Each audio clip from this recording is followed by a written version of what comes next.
Mother Mary, the Great Mother Queen. 7 sorrows of the broken heart and the Immaculate Compassionate Heart. As we connect with the beautiful, compassionate, loving energies of Ascended Master, Mother Mary. So to begin, I ask you to close your eyes and sit quietly. Come into your heart space with a focus on your heart chakra in the center of your chest.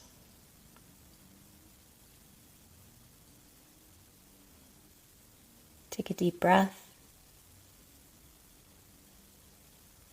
Relax. And now open your heart to receive the beautiful, gentle, loving light of Mother Mary.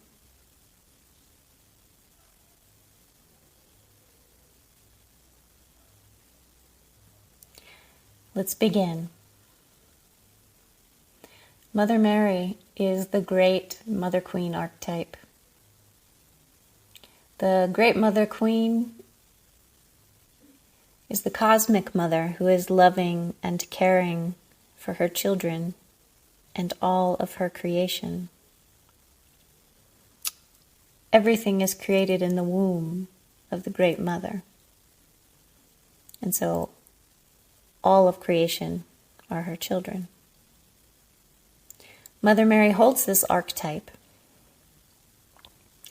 And as a Lady Master of divine love and compassion, she also holds the title of Queen of Heaven, the Queen archetype. Mother Mary teaches us to hold extraordinary perspectives. What's an extraordinary perspective? It's a higher divine perspective. When we look at our human lives, when we look at our human pain and our suffering, because Mother Mary is known as Our Lady of Sorrows, also because of the sorrow she had to witness as the mother of Jesus and the ordeals that he had to undergo.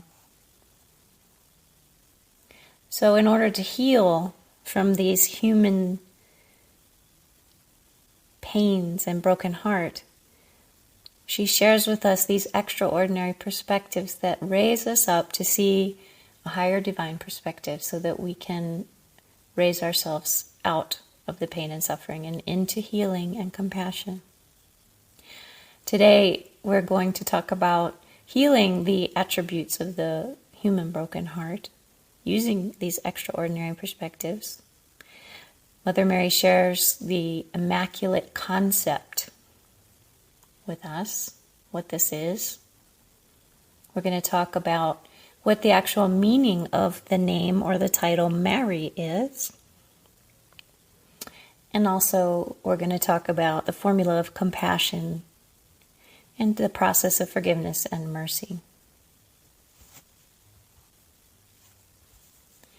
So to begin, we're going to talk about the visuals of the archetype. Mother Mary depicted with 7 swords or 7 arrows sometimes piercing her heart. This is a pretty common version, although it's more common in the Eastern Orthodox Christian tradition than it is in the Western. But it's another archetypal symbol that speaks to our subconscious and can be very powerful. So we call this the 7 sorrows of the broken heart, with each sword representing one of the sorrows of the broken heart. These sorrows are distortions of divine love, because human love often is a distortion based on our ego wounding and our fears, our limited perspective of understanding what love is. Also, our broken hearts have much deeper, more ancient roots, and these can span very far back into one of the core original wounds based on the fall of consciousness, which is the separation from Source, which we'll talk about more in a moment.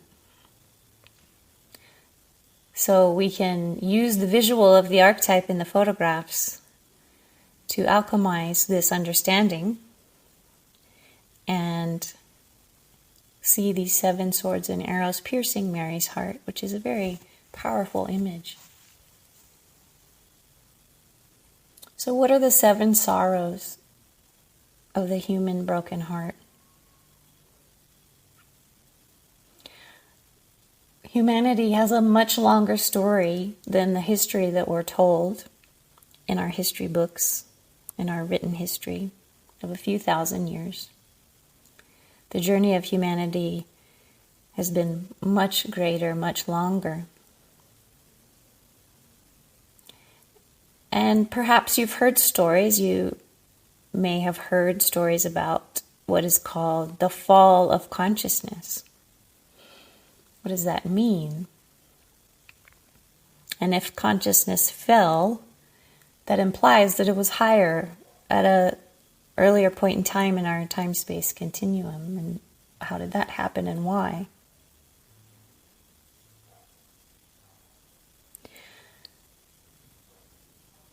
Let's talk about 2 terms that will help us understand this. One is separation consciousness, and the other is unity consciousness.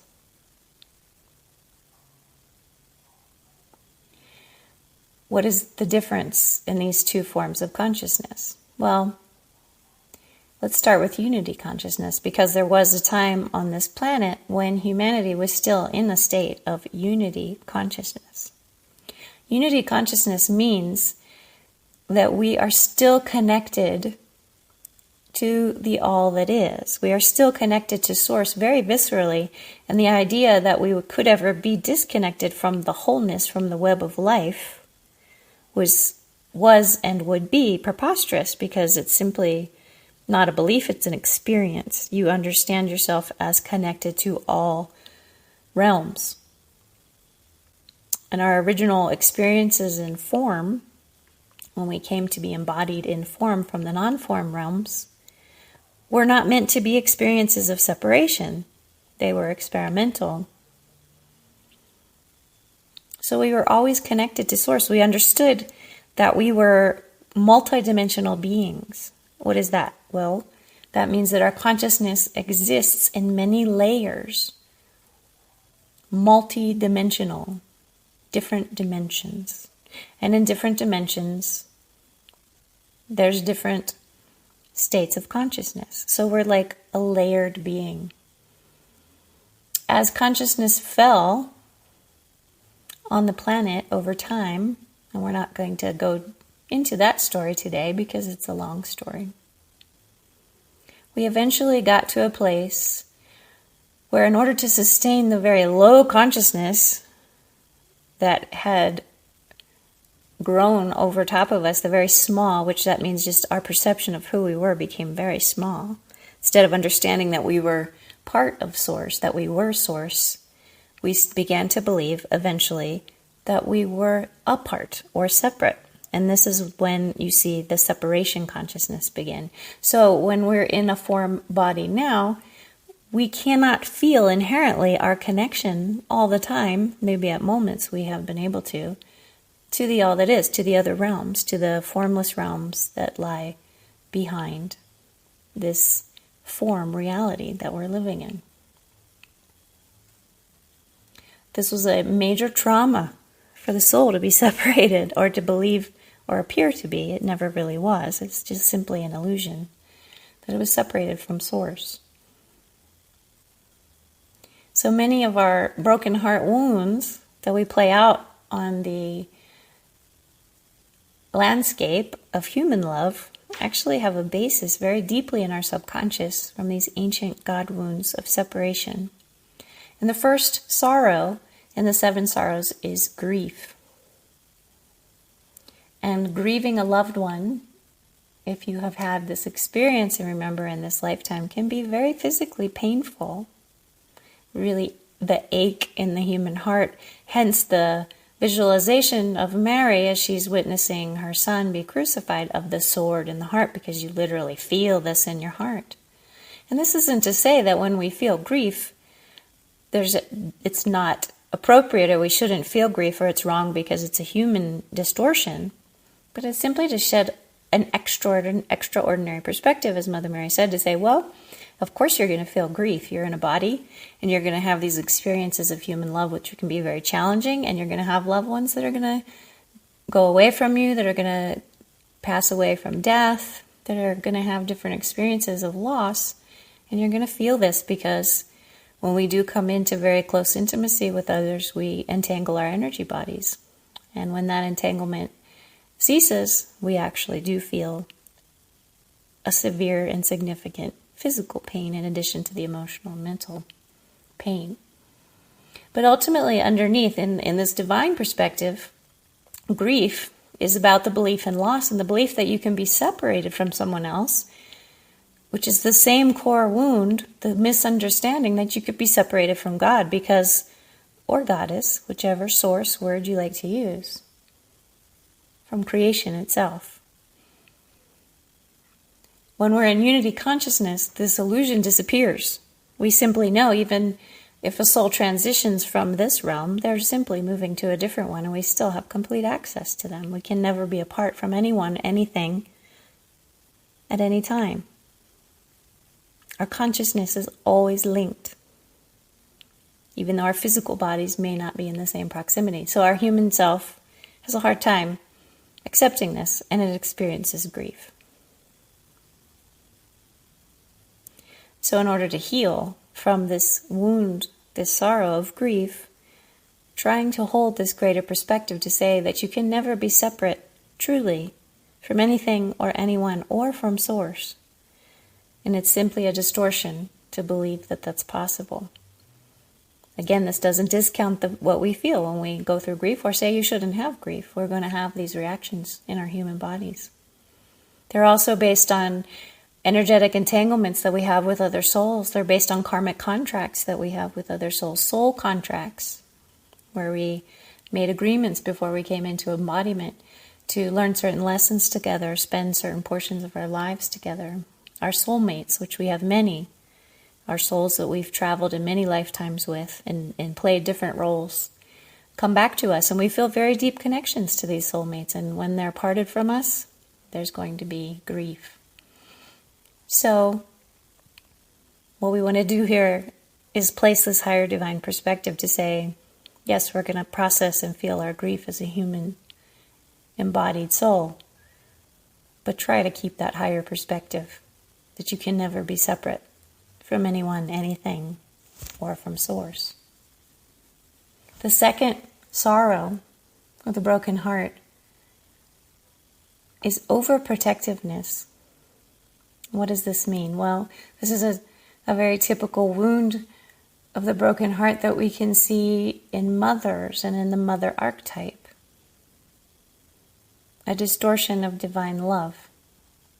This can be seen as love that's portrayed as incessant worry or anxiety, shielding the ones we love from life and experience. We often see mothers doing this with their children.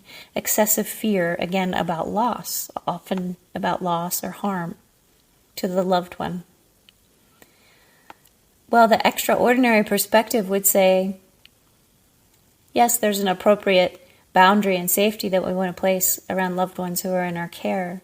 But when we have an incessant worry or anxiety, and we call this love, it's really a lack of faith in the soul's strength and perfect journey. And this is a different perspective that we might hold. Sometimes it's a need to keep the ones we love small and helpless so they stay near us.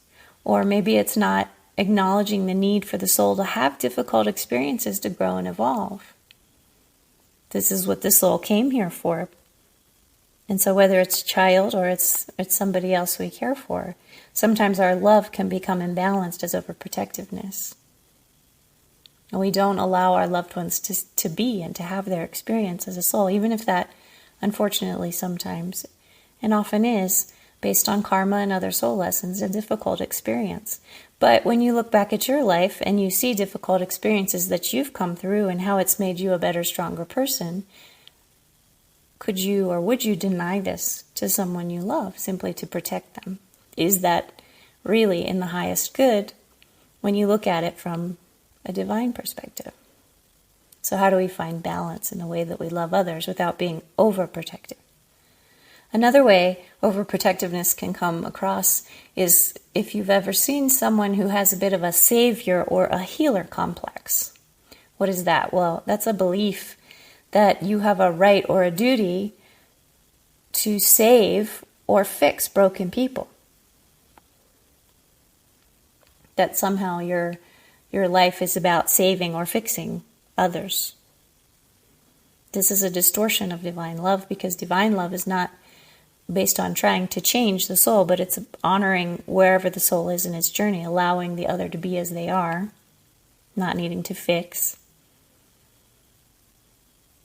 And often those who have this wound of, or this sorrow of overprotectiveness, are focusing in a very intense way on others in order to avoid their own self-inquiry.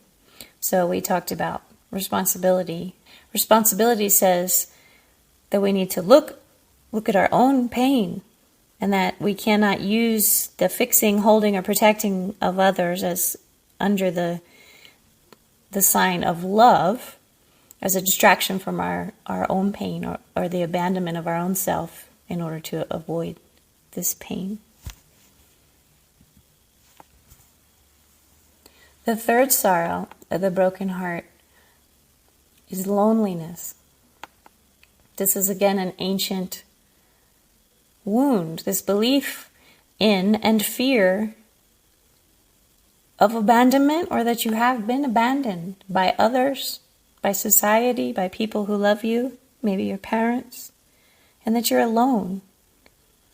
Belief, again, in the separation from others, from self, and from God, Goddess, Source. Someone who suffers from the sorrow or wound of loneliness might have a lot of control strategies and manipulations that they use with the people that they supposedly love to keep the love, or to keep whatever need fulfillment they're receiving from the other person, or the support they're receiving from the other person, which could be emotional support, financial support, sexual support. There's many different kinds of support that we receive from others. But we don't realize that if we have a wound, we may control others in the name of love, which is a distortion of divine love. Again, love is not control, love is freedom. But we may control and manipulate others in order to keep them from leaving, or not being available, or not having our needs met, or receiving the love that we believe we need from others. This can come through as keeping a loved one nearby you by making them feel obligated or indebted or guilty or attached and needy, keeping them weak or in a weakened state, making them believe they need you, so there's a non-belief in their own power. And it can even go extreme to emotional, sexual, financial extortion in order to maintain the manipulation and the closeness of the contact. In the end, it's really a form of disempowerment of the other, and it's a misuse of the power of love as a bond, or love as a contract. And it is not love. It is actually control and misuse of power. So another distortion of divine love that the human heart can often use in the name of love. The fourth sorrow of the broken heart is apathy. What causes apathy? The complete giving up, the no energy, the non-trying. Well, this is often a self-apathy. So underneath our being, it's often a belief in an unworthiness to be loved, a lack of self-love, or a belief that you must do something in order to be worthy of receiving love or support. And so behind this belief is self-apathy, apathy of self. You may see someone with a martyr consciousness, that's someone serving and nurturing others excessively without caring for their own needs, their own self-care, or their own boundaries. Again, this is self-apathy. Others are worthy. I am not. I am unworthy. This wound often will show itself by being unable to receive support, to receive love, to receive attention, without feeling the need to reciprocate immediately to maintain balance, or feeling indebted or like you're a burden to others if they have to care for you. It can also come across as feeling unwelcome, non-belonging, exiled, unknown, or like an outsider, an untouchable, a stranger, a foreigner in your own body, in your life, in society. There's this odd feeling underneath in your subconscious that says, I don't really belong anywhere, even though I'm around others. This is an ancient wound of apathy.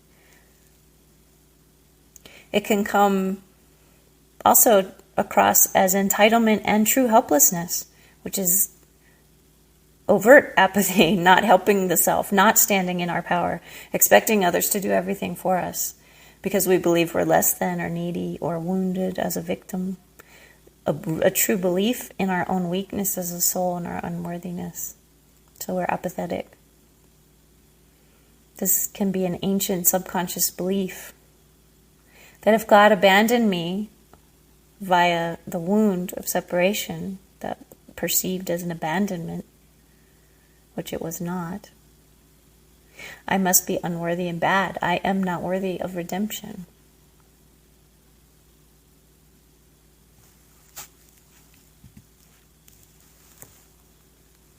The fifth sorrow of the broken heart is anger. This is a non-forgiving energy with anger and resentment. This can be overt and aggressive and verbal, or more often, especially in women, it can be hidden anger, which is suppressed or unexpressed anger, which becomes severe passive aggressiveness, hidden aggression, passive non-compliance, and non-cooperation, sabotaging others quietly and passively, and it can be hidden treachery. There can be a belief in victimhood and the persecution complex to say, you did this to me and I did not deserve it. Anger, self-righteousness, I have been wronged. A failure to take responsibility for the soul's karma and contracts. And this anger can be an ancient wound of feeling abandoned by Source God. And God is to say, where did you go? Why did you abandon me here in this place where I feel pain and suffering? We feel this disconnection in our soul. And this anger can come across in our life now. But when we do a deeper healing, we may find that it has a very ancient root.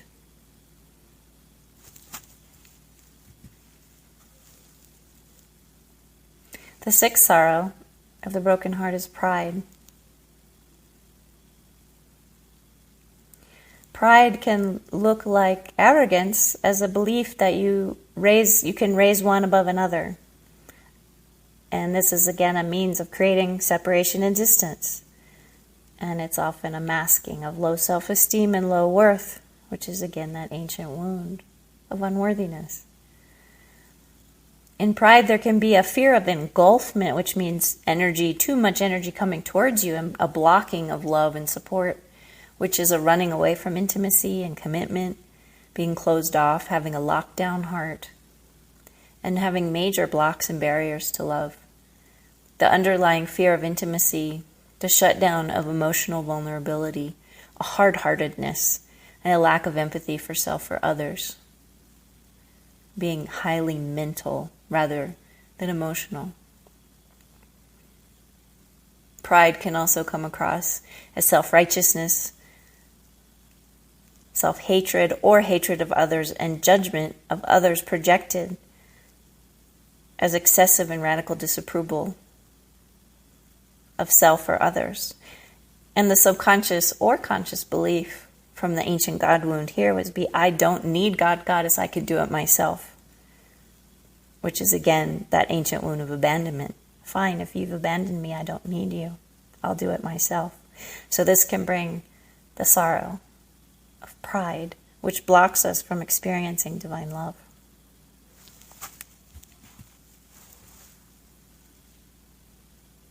The seventh sorrow of the broken heart is addiction.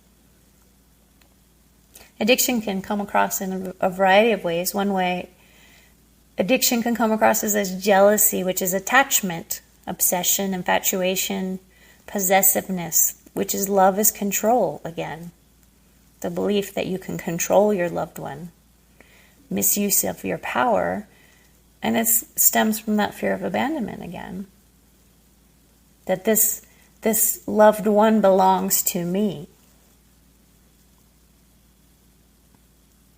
Another way this addiction, sorrow, can burden the heart is through lust. And lust is desire as a consumption of the other's energy. It's an objectification, dehumanizing, can be non-committal.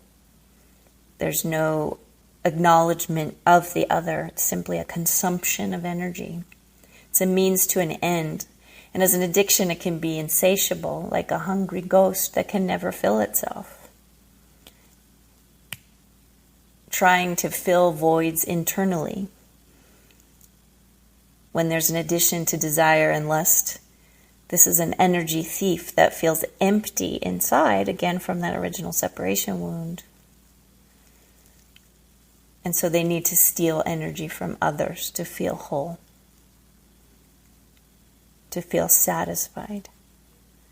So it can be, this addiction is an addiction ultimately as a form of distorted love to consuming others' energy or substances or material goods. It's an inherent greed from a belief that you always need more, that you're unsatisfied because internally you are empty.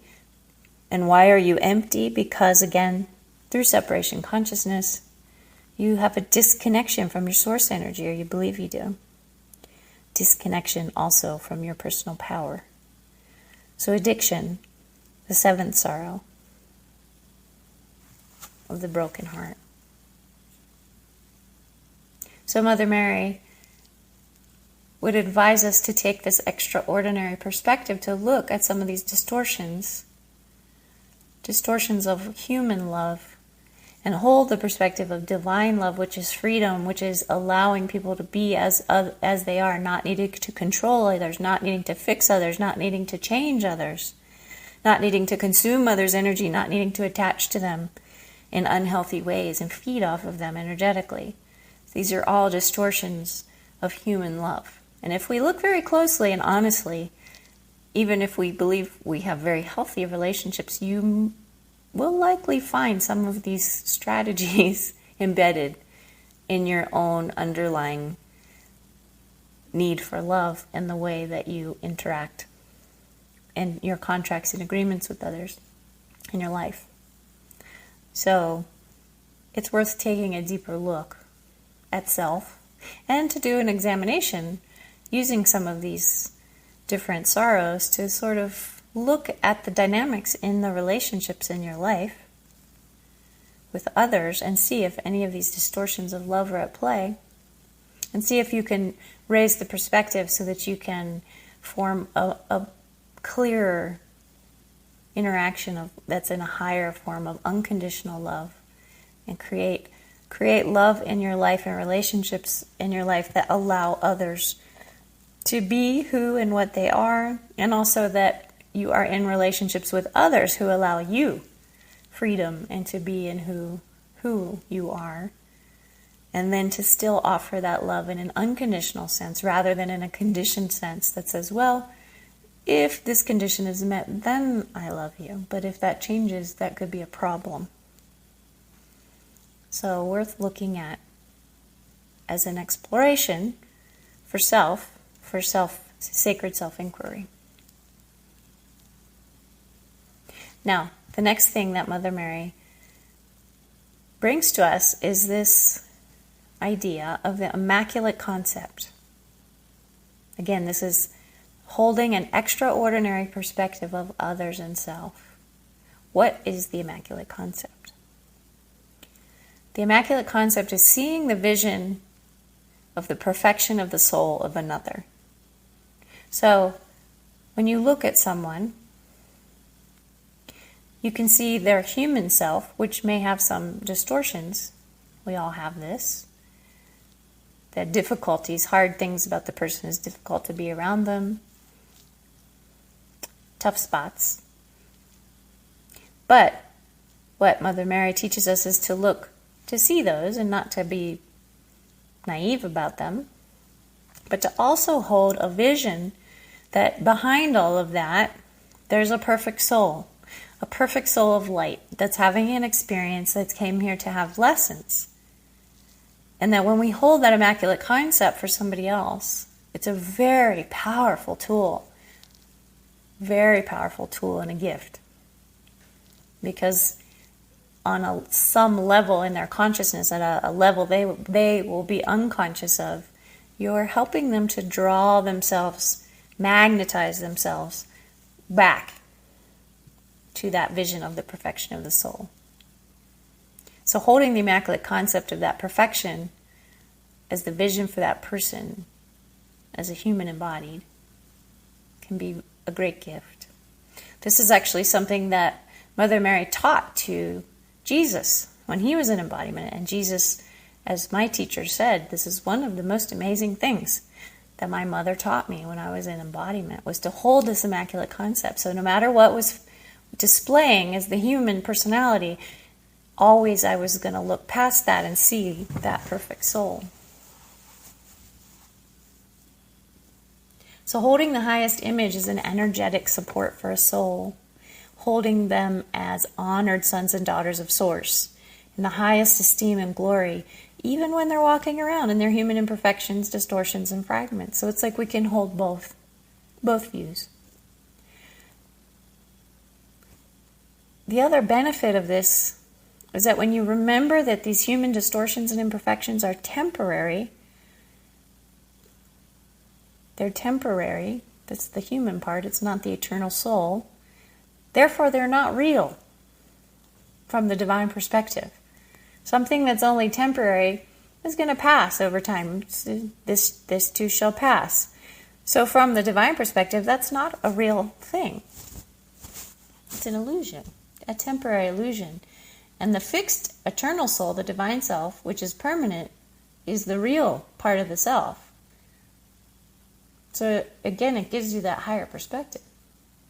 So it allows you to not be so bothered and consumed by these temporary appearances that are outpicturing in form.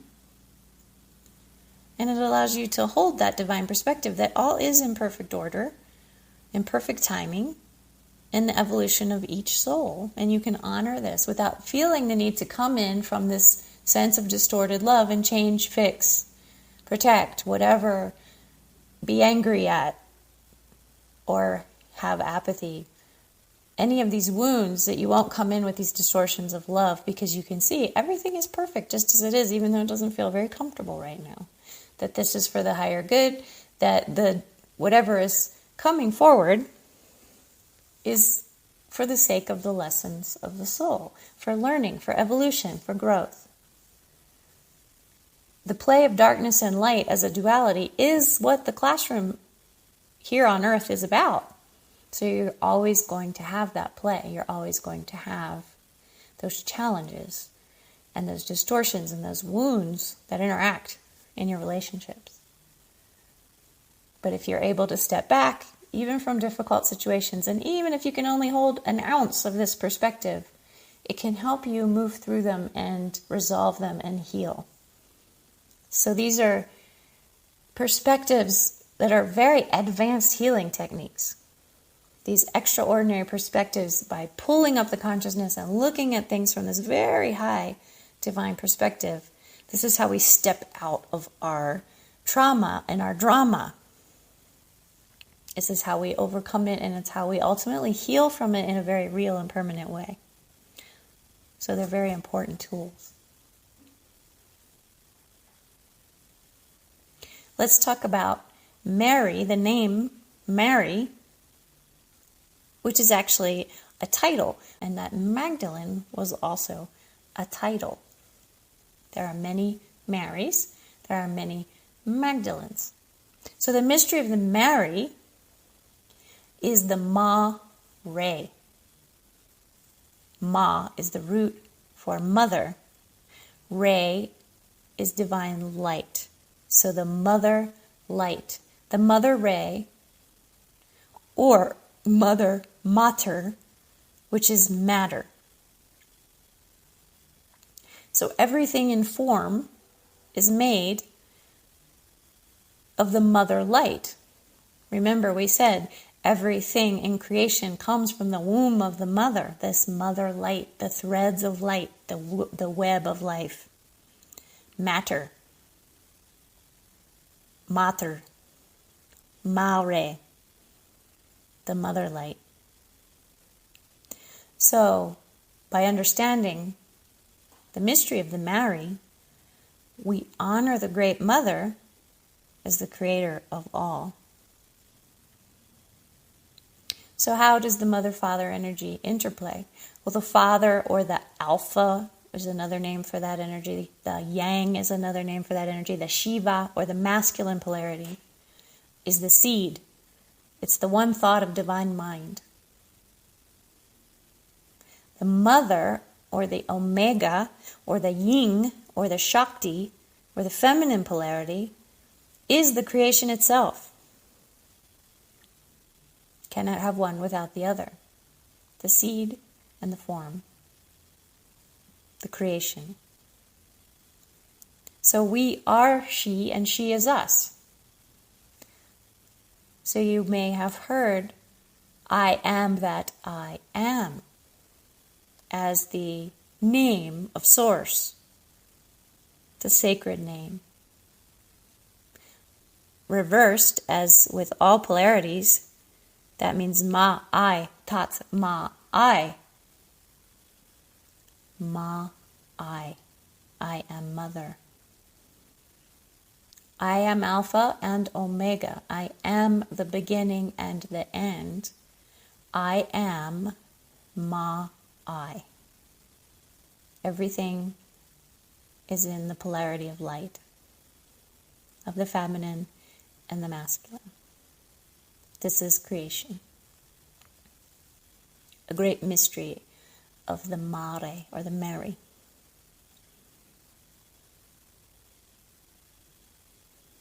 So now let's talk about the formula of compassion. Because ultimately, if we're going to heal from any of our human wounding, or our ego wounding, or our fear, or our trauma, we can only transcend these wounds via compassion, coming to a place of compassion. And this is not easy. So compassion, one way to look at it, is witnessing the suffering of others and having empathy. But compassion and empathy are different than sympathy. Again, we talked earlier about how we look down on another thinking they're weak or less than and say, oh, I feel sorry for you. This is sympathy. I feel sorry for you. Well, again, this is taking away and disempowering that soul. That soul is incredibly powerful, and it's on a journey, and it's having an experience that it needs to have, either to pay back karma or to learn a lesson, or both, because they're intertwined. And so who would we be? Would that not be prideful to say, I feel sorry for you? Rather than, I have empathy for you, I have compassion for you. I can feel and understand the pain that you're feeling, but I'm not looking down on you as a less than.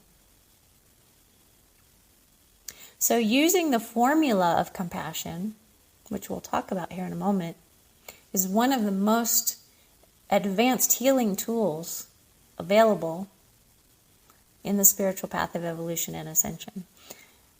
Without the formula of compassion, it would be very difficult to resolve not only the wounds and the fears that we have from this lifetime, but once you start to take into account the ancient wounds from the many lifetimes that the soul has experienced, which have to come into consideration if we're really going to heal at a causal level.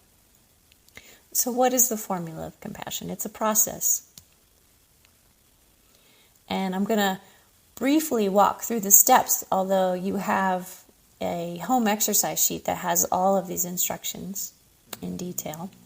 So you don't need to memorize this, but let's just walk through it briefly so you have a little familiarity with it when you come to try it. So the formula of compassion, as I said, is a process for healing. And to begin the process, we have to find the material that we're going to work with, and we call this a trigger.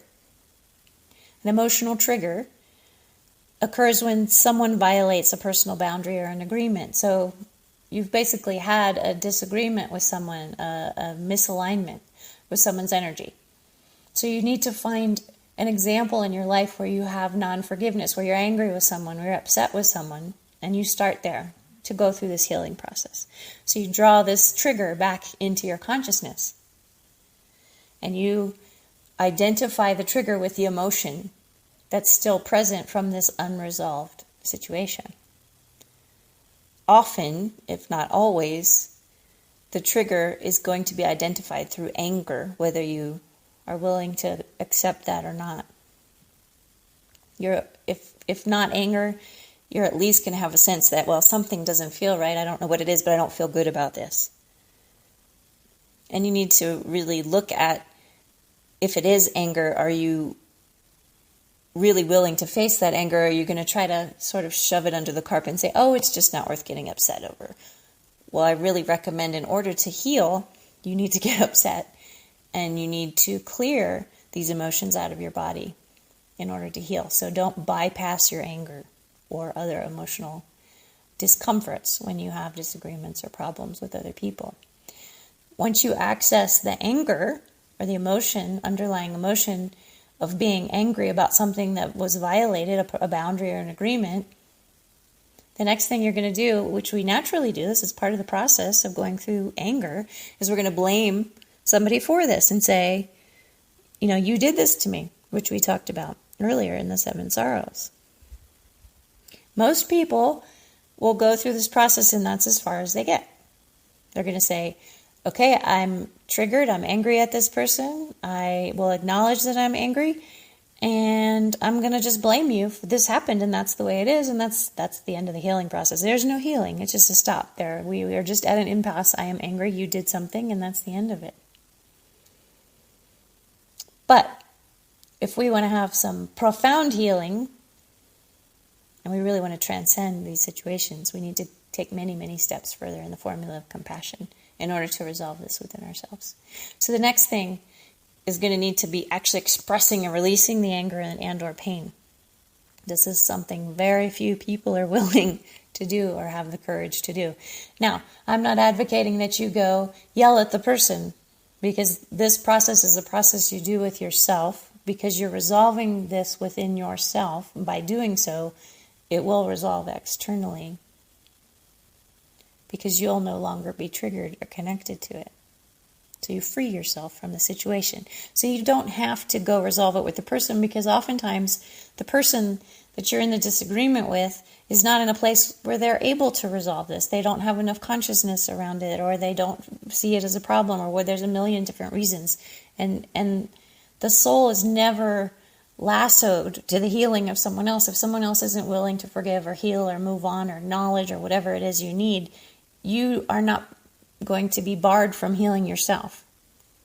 So these processes of healing are healing processes we do with ourselves, so we can free ourselves from a situation even if we're not directly interacting with it. So to express and release the anger, we want to find a place where we're safe, where we're private, where we're by ourselves, where we can really release this anger. And that means speaking the truth, that means yelling, that means not censoring in any way, shape, or form how you really feel, like really allowing yourself to say whatever, you're going to judge these things even as horrible, like, oh, I would actually never say that to a real person. But that's really the anger that's inside of you. So you need to express it. And it may be physically releasing it. You may need to find pillows or soft things that you can, actually beat your fists on and release some of this physical anger that's within you around the situation. It's a very important step. If you don't release it out of your body, you're not going to be able to move to the next stages of the process. So find a place that's quiet, where you're not interrupted, where you can make some noise and express and release the anger and the pain. Now, after this, once that anger's been expressed, logic can return. So we've moved the emotion out of our body. Now we can sit with it and observe it a bit more. The emotional trigger has shifted, hopefully. And if you can't get there, then you may need to do this several times. Keep going through the process, till you get there. So now you can begin to look at those pieces of responsibilities. So taking responsibility to look for and find that sacred mirror. And ask yourself, okay, I'm going to take responsibility for co-creating this situation. And asking yourself questions about, what is this other person expressing and how is their behavior mirroring back to me? And there's a process in the handout that'll take you through that. To look in that mirror and take responsibility for what's being shown to you by the behavior of the other person that you don't want to see in yourself. And then from that, moving to say, and what's the lesson? What is the lesson as a soul that I came into contact and disagreement with this person to learn? What do I have to learn from this experience? And the next step, and what is the contract I made with this other person? Because often the person you're in a disagreement with is trying to learn the flip side of that lesson. So you're each learning maybe the opposite lesson. You're mirroring each other perfectly. Then you would ask yourself, what is the role this person is playing to act out his or her part in the contract? And again, that's taking you into that extraordinary perspective to say, oh, we're just role-playing. Taking you out of the emotional intensity of the situation and say, oh, right. Two souls are here having an experience because they needed to learn something or work something out. What is that role that they're playing for me? And you're kind of looking even as if you're on a stage in a play and one person's acting one role and the other one, and it sort of diffuses the situation. You can just look at it from above and say, oh, well, that's interesting. Look at what we're doing to each other, why we're doing it. Then we step back even further and say, in what aspect of myself is this person reflecting back to me by this role playing? So you're holding the Immaculate Concept, aren't you? You're holding the concept that this is a divine soul that I made a contract with, that I've forgotten, to come into and have these disagreements, to have these misalignments of energy so that we can both learn something. And when we can step back and hold this Immaculate Concept, then we can say, and what's the gift that this person is giving me by playing this role? There's gratitude, actually, right? Like, oh, thank you. I mean, yes, this hurts. Oh, it doesn't feel good. But my God, thank you, because I'm growing. I'm healing. I'm seeing something I need to see so I can clear this distortion. This is not easy. And you may have to go through the process many times to get to this place. But this is truly, truly when you become free. This is truly when you heal at a very causal level. And you free yourself from the situation, because once you're no longer triggered by it, even if the other person has not moved, you are in a different situation. You're going to deal with it differently. You're no longer trapped because you're not part of that emotional trigger that needs to see your part in it. And you can handle it in a completely different way. You can move on. You can be peaceful about it. And the last couple of steps are acceptance. Can I accept the role that this person is playing, their actions that help me learn a lesson? Can I allow myself to let go of this anger towards the person who played this role to help me learn the lesson? Can I release this person from blame? And last, the true alchemy of compassion, kindness.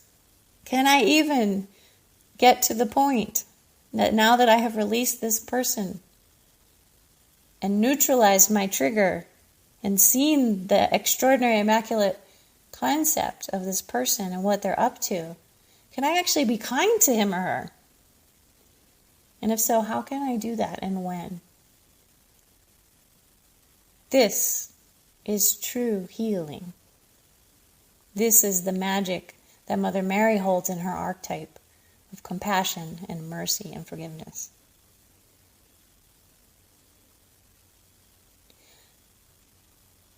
So what does it take to heal in a really full and complete way? Well, there's 4 sacred freedom practices. We've talked about 2. We talked about will and having our will intact, our sovereignty, our will, and aligning that will with our divine will. We talked about the second sacred freedom practice, which is responsibility. Taking responsibility for our role in co-creating all situations over the timeline of the soul. And the third sacred freedom practice is compassion, because in order to free ourselves from these karmic entanglements, from these lessons, we must find this compassion in order to free ourselves. If you want to stay mad, if you want to stay entangled, if you want to hold on with dear life, well, you're going to stay stuck. You're not going to heal. The anger you're keeping towards the other person is just eating you. You are the one who's not free. Even though you believe that it's them and what they're doing or did do that's keeping you chained to your pain. It's you. That's responsibility. So to come to terms with that responsibility requires compassion. So we've talked about 3 of the 4 sacred freedom practices so far. Will, responsibility, compassion. The 4th is alchemy, and we'll talk about that in later classes.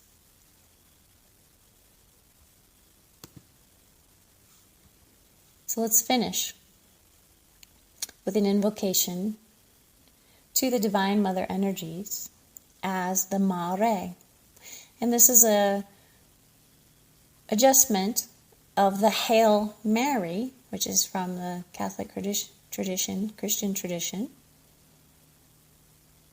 to reflect the Divine Mother energy. So when we say Hail Mary, now we understand we're actually invoking the entire Mother Ray, the Mother Light of all creation.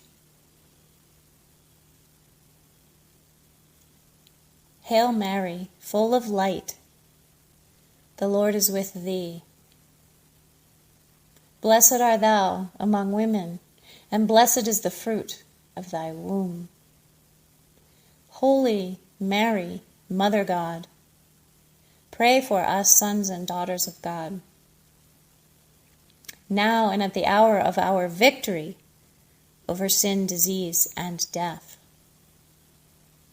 Amen.